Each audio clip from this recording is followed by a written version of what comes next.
حمزہ ناصر official Islamic channel کو like subscribe کریں۔ ساتھیاؤ، میں اور آپ آج کی اس بزم میں یہ پختہ عزم کر کے اٹھیں کہ آج ہم خود بھی اور اپنی اولاد کو بھی، اپنے دوستوں کو بھی، میرے والد گرامی فرمایا کرتے تھے جس سے دوستی ہو نا اس کی انگلی پکڑ کے دین کی راہ پہ لے آؤ، یہ دوستی کا حق ہے۔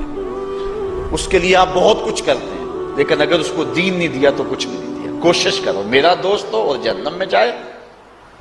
والدین بچے کے مستقبل کے لیے کتنی کوشش کرتے ہیں، لاکھوں روپیہ لگاتے ہیں مستقبل ٹھیک ہو تو، کرتے ہیں کہ نہیں کرتے؟ یونیورسٹیوں کے اندر، کالجوں کے اندر کتنی بھاری فیسیں بھرتے ہیں، کیوں اتنا کچھ کیوں کر رہے ہو؟ میں نے دیکھا بوڑھا باپ اپنی کمر پہ بوریاں لاد کے مزدوری کرتا ہے، مائیں اپنا زیور بیچ رہی ہیں کہ اولاد پڑ جائے۔ میاں اتنا کچھ کیوں کر رہے ہو؟ جی مستقبل ٹھیک ہو جائے۔ یہ مستقبل کتنا ہے؟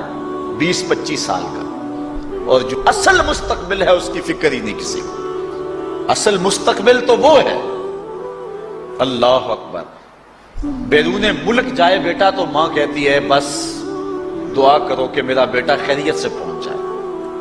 بیٹی کی شادی کرتی ہے تو ماں کہتی ہے دعا کرو کہ اپنے گھر میں اس کو چین مل جائے۔ کسی کا انٹرویو ہوتا ہے، لوگ کہتے ہیں جناب دعا کرو کہ اس انٹرویو میں وہ کامیابی سے گزر جائے۔ میں کہتا ہوں جب قبر میں اترتا ہے پھر کسی نے آ کر کبھی نہیں کہا کہ دعا کرو مشکل گھڑی آ گئی ہے خیریت سے گزر جائے۔ اصل امتحان تو یہ ہے، اگر اس امتحان سے گزر گیا تو کامیابی اور بامرادی۔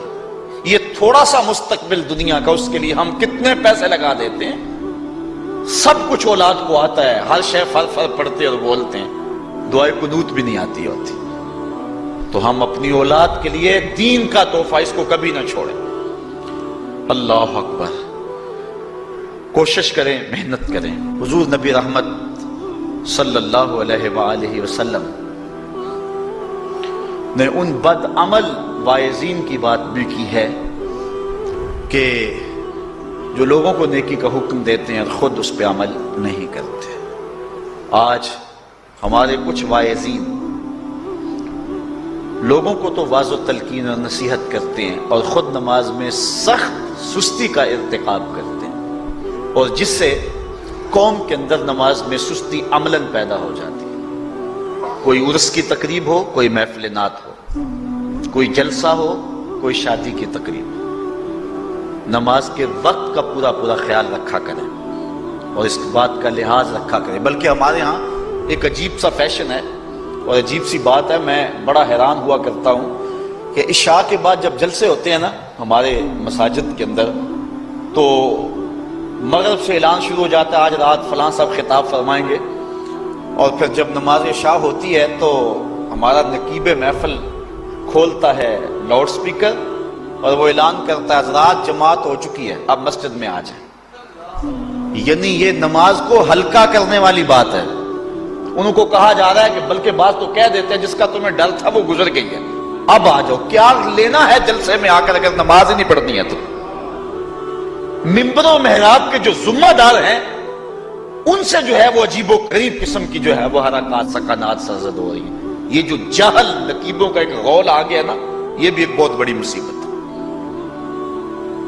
ایک تو بے تحاشا القاب، دوسرا دین کی روح سے ناشنائی۔ وہ کسی نے کہا تھا نا کہ پہلے حضرت غوث پاک ولی بناتے تھے، چور سے کتب بناتے تھے، آج کل ہم بناتے ہیں۔ کہا تم کیسے؟ کہا ہمیں پتا ہوتا ہے یہ چور بیٹھا ہوا ہے، کہتے ہیں غوث زمان اور کتب دوران۔ بے تحاشا اور بے تکا انداز، اور پھر دین کی روح سے یہ ناشنائی کہ باقاعدہ اعلان ہوتا ہے جناب جماعت ہو چکی اب تو آ جاؤ۔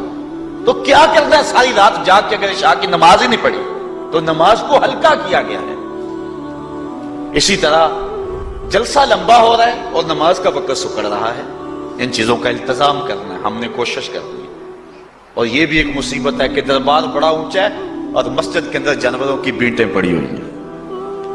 حیثیت تو مسجد کی ہے، دربار کی تو ثانوی حیثیت ہے۔ دربار پہ 3 کروڑ روپیہ لگا ہوا ہے اور مسجد میں چٹائیاں بھی موجود نہیں۔ اپنے بھی خفا مجھ سے ہیں، بیگانے بھی ناخوش، کہ زہر حلاحل کو کبھی کہہ نہ سکا کند، بات وہی کہتا ہوں سمجھتا ہوں جسے حق، میں ابلہ مسجد ہوں نہ تہذیب کا فرزند۔ بے تحاشا اور بے تکا انداز، اور پھر دین کی روح سے یہ ناشنائی کہ باقاعدہ اعلان ہوتا ہے جناب جماعت ہو چکی اب تو آ جاؤ. تو کیا کرنا ہے ساری رات جاگ کے اگر عشاء کی نماز ہی نہیں پڑھی تو نماز کو ہلکا کیا گیا ہے. حمزہ ناصر آفیشیل اسلامک چینل کو لائک سبسکرائب کریں.